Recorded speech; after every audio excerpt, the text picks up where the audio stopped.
Pak, untuk penerapan pembelajaran daring sendiri, Pak, pasti ada problem ya, Pak, untuk baik dari dosennya maupun mahasiswanya. Ada problem apa saja yang terjadi ketika proses pembelajaran daring ini sudah diterapkan di Stikom Ulindo? Jadi kalau pembelajaran kan 3 variabel itu ya, mahasiswa, dosen. Itu manajemen juga ya. Betul.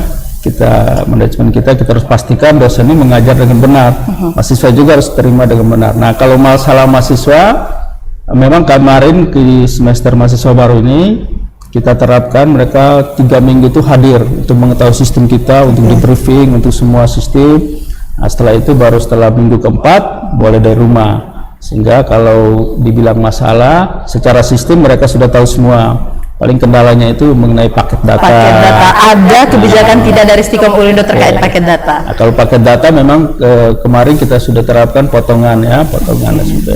Nah, sekarang kita ajukan yang dari Kemendikbud ya, kita sudah terima semua. Kalau dosen itu 45 giga plus 5 giga untuk internet, 45 giga yang dari untuk mengakses konten-konten di pendidikan ya, kira-kira gitu. Untuk mahasiswa juga semua. Jadi, mahasiswa problemnya ketika memasuki nomor HP di awal semester, nah, nanti kan diganti-ganti ya. Nah, kalau yang dia tetap dapat, tetapi yang diganti-ganti, ya itu yang tidak dapat. Sehingga kita rilis kembali, kita panggil yang ganti-ganti nomor, kita ajukan lagi, sehingga mudah-mudahan nanti semester depan dia akan dapat. Nah, gitu. Itu cara memastikan bahwa mahasiswa semua sudah dapat itu seperti apa, Pak? Ya. Sudah dapat dan tidak dapat itu cara memastikannya seperti apa dari Stikom sendiri? Ya paling pertama ya dari program studi ya, akan melacak seperti itu, membuat pertanyaan. Kalau belum dapat langsung melapor ke prodi, didata kembali. Bisa juga dia bertanya, kita punya sistem yang namanya si Amir ya. Jadi mahasiswa bisa merespon, bertanya apa saja, nanti akan dijawab. Nah, diberikan nomor baru, setelah itu nanti prodi akan mengupdate nomor itu, baru diusulkan lagi ke Kemendikbud. Ini memang sudah tertata ya. Ya. Kalau ini hemat saya ya. Stikom ini kan lebih pendidikannya lebih spesifik. Ya. Artinya tidak bisa hanya materi aja, tapi juga ada semacam kayak praktek langsungnya. Ya. Nah, ini gimana Pak untuk mengatasi itu? Ya itu ya, memang edaran Kemendikbud itu ada berapa ini ya, kalau teori tentu pelajaran daring, tapi ke praktek kalau menggunakan itu bisa laksanakan langsung di praktikum, tapi dengan syarat harus setengah dari jumlah. Jadi kalau kita jumlah persyaratan itu, jadi kalau kita satu kelas kan 30, jadi mereka datang 15, skenario A nya 15, nanti setengah jam, misalnya 3 jam ya, 1,5 jam 15, setelah itu 1,5 jam lagi 15 orang lagi gitu. Setelah itu yang kedua itu memang peralatan praktikum itu selalu dibersihkan ya setelah selesai menggunakan. Tapi untuk semester ini kita terapkan untuk mata kuliah praktikum itu kita jadwalkan per minggu. Jadi minggu pertama semester 1, minggu kedua semester 3, minggu ketiga semester 5, minggu keempat semester 7. Jadi kalau ada kejadian apa-apa dalam minggu tersebut, klasternya jelas ya. Berarti ada minggu pertama itu semester 1 semua yang beredar di kampus. Kalau minggu kedua semester 3 saja. Langsung terlacak, berarti langsung tahu ya ini ya. Terlacak kalau ada kejadian atau apa. Dan mudah-mudahan tidak ya. Ya, mudah-mudahan kita semua selalu sehat lah ya. Klaster gitu sehingga ada apa-apa kita tahu minggu keempat berarti semester 7 gitu. Namanya ini berarti dibagi-bagi ya. Pak, untuk capaian pembelajaran sendiri, Pak, untuk capaian pembelajaran biasanya ketika pembelajaran konvensional dengan daring ini, adakah perbedaan? Kan ketika kita berbicara soal capaian pembelajaran kan ada aktivitas pembelajaran di dalam, soal asesmennya seperti apa? Adakah perbedaan di Stikom Ulindo ketika pembelajaran konvensional dengan daring sekarang? Kalau perbedaan sih tidak hanya toolsnya ya yang berbeda.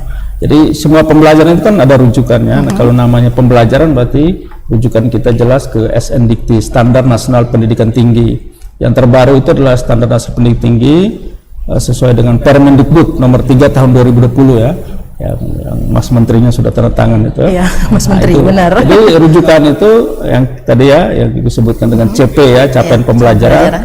Memang tujuan akhir tools atau media apapun yang dibuat, intinya di muaranya itu CP-nya harus berhasil. Kalau CP-nya berhasil berarti tidak masalah dia menggunakan daring asinkronus atau sinkronus, tidak masalah.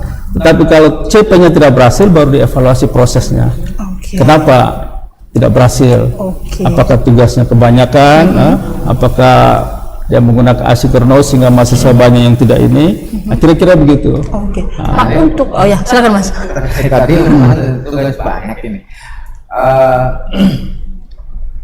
Jangan mengatasi supaya mahasiswa tidak terbebani banyak sekali. Nah itu ya, jadi Karena kan sekarang banyak yang mahasiswa ngeluh ini gitu ya, gitu ya. Jadi memang, tapi semuanya tetap berujuk pada SNDIKT ya. Jadi kalau sistem SKS itu kan misalnya 3 SKS, berarti 3 jam tatap muka dengan dosen, 3 jam belajar mandiri, dan 3 jam mengerjakan tugas per minggu. Jadi sebenarnya itu kewajiban mahasiswa per minggu itu dia harus, dia mata kuliah 3 SKS berarti harus 3 jam mengerjakan tugas gitu ya.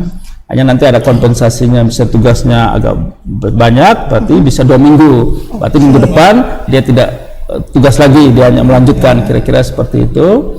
Nah kalau tugas banyak itu karena memang menggunakan media daring ya, jadi mahasiswa, kalau intinya COVID ini kan ada 2 hal yang berubah, perubahan mindset kita. Mahasiswa dia harus, semulanya harus ngumpul, sekarang dia harus belajar mandiri di rumah ya.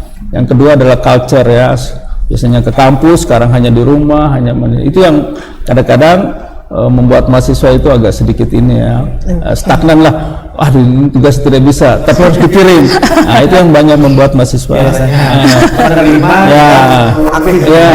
biasanya ngumpul semua sekali dalam jam yang sama, semua kerjakan bisa kirim kan. Tidak lagi. Nah ini kan harus di rumah masing-masing. Itu kendalanya seperti itu.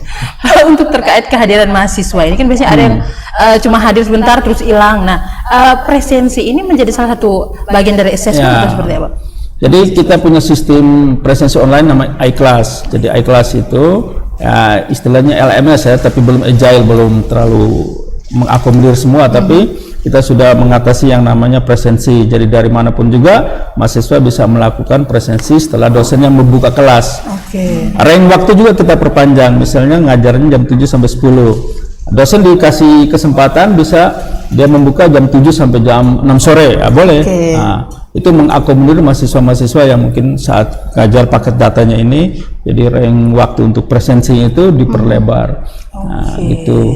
Setelah itu kalau untuk, yang kita belum terlalu mendalam itu bagaimana memastikan dosen ini mengajar tepat jam gitu ya.